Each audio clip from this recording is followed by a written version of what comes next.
Hey, happy Wednesday. Happy Wednesday Webinet day, everyone. My name is Anita Parker. I'm one of the educational developers at the Center for Teaching and Learning. And our webinet today is entitled Marking Efficiency for Written Assignments. And I'm hoping this is a timely topic for you on this 24th day of November, and counting down the days till the semester is over and your marking load begins. All right, so let's do this. Here are my speaking points that I hope to cover in the next 10 minutes. First, I will stress that text-based assessments are important for learning. Let's not throw them out the window. It is very important to have students creating text. However, also acknowledging that the marking workload is a concern for these. So the points and strategies I'll bring forth are how to plan your time spent marking, how to design your assessments with marking in mind, this idea that less is more, and I'll touch upon the use of technology to help out your marking efforts, specifically with eClass. So let's start here.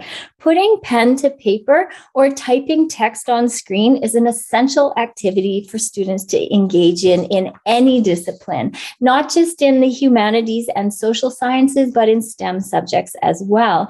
In a written assessment, students create their own unique answers. They articulate their thinking, their rationale behind those answers.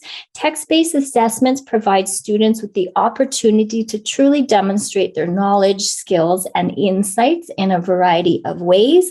They build their written communication skills over time. And for instructors, marking student writing is an opportunity for you to provide meaningful feedback on specific portions of a student's response. And that really, in turn, can positively impact learning. So let's not throw any written assessments out the window. And if in case you're needing ideas of what kind of text-based things you can have students do, here are a few ideas for you. First, let's consider time. Everything on this upcoming slide has to do with your time spent marking. Unfortunately, we're often in the habit of letting our marking infringe on our personal time, which can negatively impact our work-life balance. So I encourage you to block off marking time in your calendar, in your regular working days, so that you're not marking when you should be doing much more important things like spending time in your garden or having coffee with your favorite person. Be sure to block off reasonable amounts of time, long enough that you can get settled into the task at hand, but not so long that fatigue is going to affect your judgment. Fatigue is not a good thing to have when you are marking. So is it a 1 hour block of time for you, a 2 hour block of time for you? Maybe you can block off a little bit longer, but if you do, make sure you have a reasonable amount of time, including breaks in that time. What time of day is best for you to mark? When are you in a good mood? What contributes to you being in a good mood, such as having a quiet, undisturbed space or maybe some tasty snacks? Marking never goes well if you're cranky, for you or for your students. And finally, keep an eye on the time, or better yet, use a timer while you're marking to help you stay focused and to help you moving forward. For example, estimate how long you need for each submission or each question within submission. If that's 3 minutes approximately, set your timer for 3 minutes, and this will help you feel confident that you're giving each student an equal amount of your time and therefore attention. And you know you're going to get stuck on a submission or two along the way. And when the timer goes off and you realize this might be one or two that you need to spend more time with, you can put that aside and then keep moving forward with the other one. So those all have to do with time. Another strategy to mitigate marking workload is to design your assessments with marking in mind. Okay, I just have a few examples for you. Number one, limit or avoid multi-step problems because they're tough to grade. These are the ones where a correct answer on one question serves as an input for another question. So if students get the first question wrong, they now have the incorrect input for the second question, but maybe they do the second question correctly, and now you're trying to figure out how to give students part marks, and it can get messy. In cases like this, you might just consider having two separate questions instead, which can be better for your marking time and for the students as well. For example, consider progressive assessments. These are the ones where students hand in things in various stages of completion toward a final deliverable. Maybe it's an outline or a thesis statement or an introductory paragraph. Potentially, you might be thinking, well, now I have more things to mark if they're handing in these components. And maybe you can bring in some peer review or peer evaluation components for these formative aspects toward that final deliverable. And ultimately, taking a scaffolding approach in a progressive assessment like this, you end up getting a higher quality of work from the students, and frankly, higher quality of work. Stuff is just easier to mark. You know this one. Have clear student instructions and rubrics. It's beneficial for you and for your students and for your teaching assistants who may be helping you with marking as well.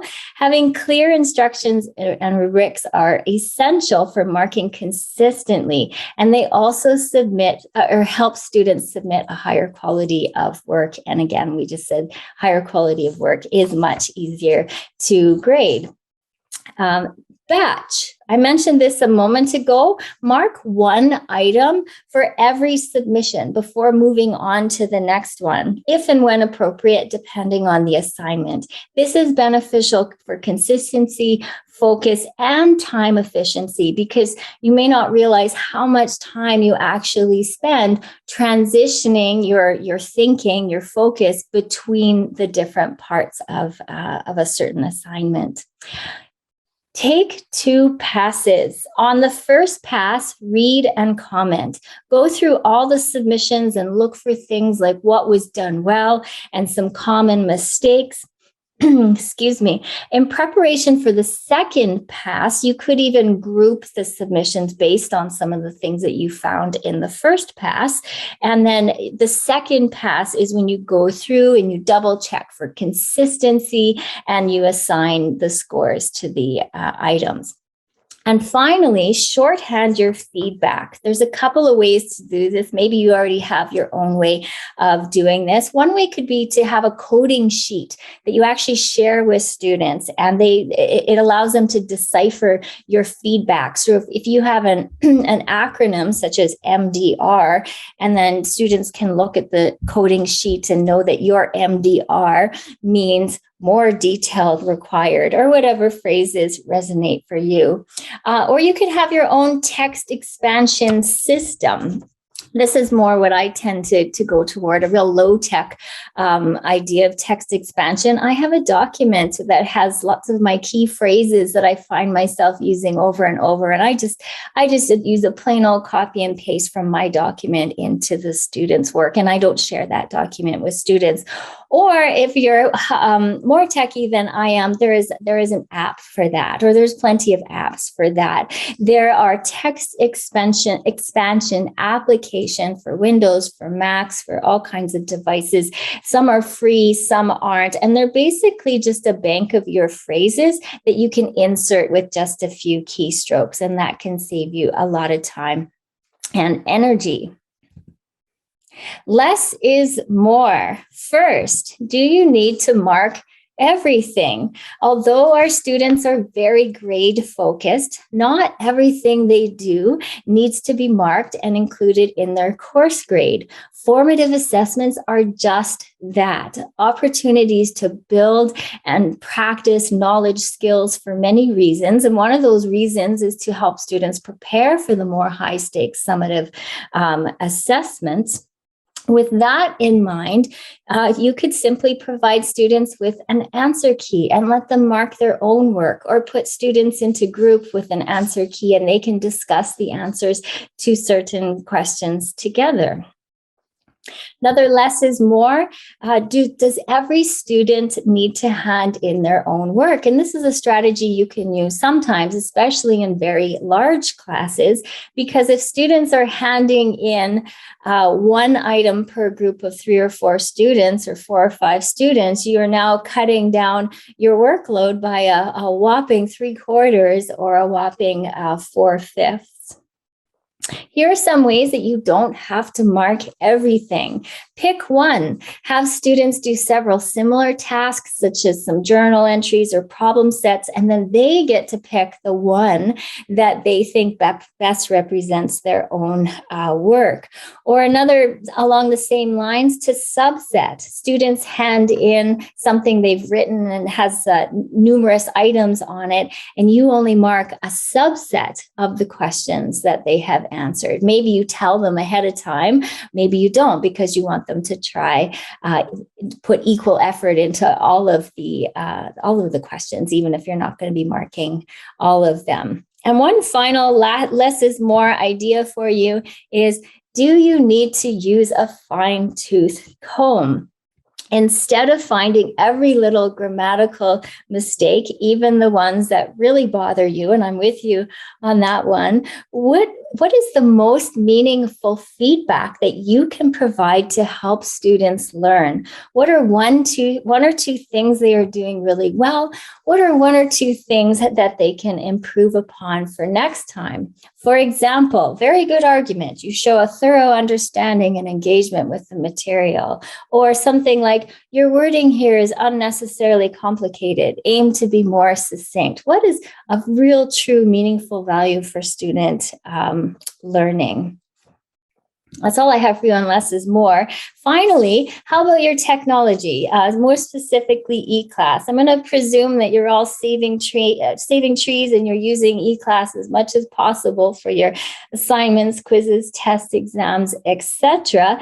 And there's lots and lots of things that eClass can do to help ease your marking burden. I am not the eClass expert, so what you're seeing on the screen here is just Anita's brainstorming in action.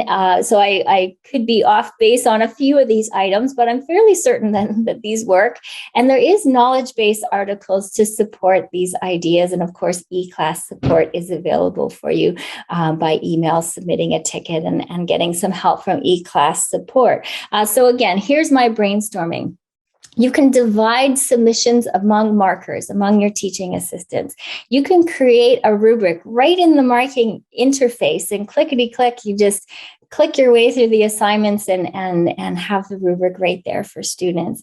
You can annotate PDFs directly for each student, upload feedback documents for each student. You can provide audio feedback, I think, and assuming that you can speak faster than you can type, that could be a really effective way to provide some feedback. You can have students see their marks at a set designated time. If you don't want them to see them until a certain time, you can make sure that everyone gets their grades at the same time, not at the time you get around to marking them. You can mark offline. You download all the students' work with a click, plus a grading spreadsheet. You do the grading, and again, with one single click, you upload all of the files back for the students. You can send the same feedback message to a group of students simultaneously, etc., etc., etc. And then here's one more final food for thought slide. I know I said at the beginning that written assignments are absolutely invaluable for student writing, and we can't toss them out the window, but can you, in terms of marking efficiency, could you transform some of your written assessments into higher order multiple choice questions? And because multiple choice questions are auto graded, they essentially cut your marking workload down to 0. So for example, this is just a kind of a rough template. You can write a question. The writing of these questions because they're not just definitional multiple choice questions, they're questions where you want students to really think. They do take time to develop. So the time that you're saving on marking, because you don't have to mark them, they're auto-graded, is time you can spend developing a really good question. Students read a situation, maybe it's something that you discussed in class about a paper or a chapter or a guest speaker that you had, and maybe you provide some more information, a new context, some new inputs.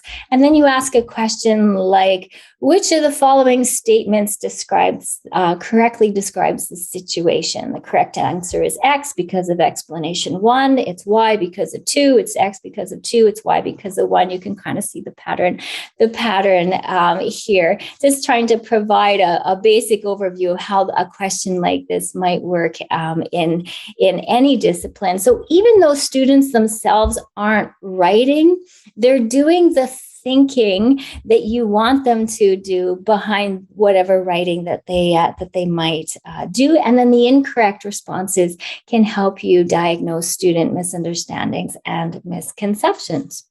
So that is all that I have for you on Anita's ideas on how you can mark more efficiently for written assessments.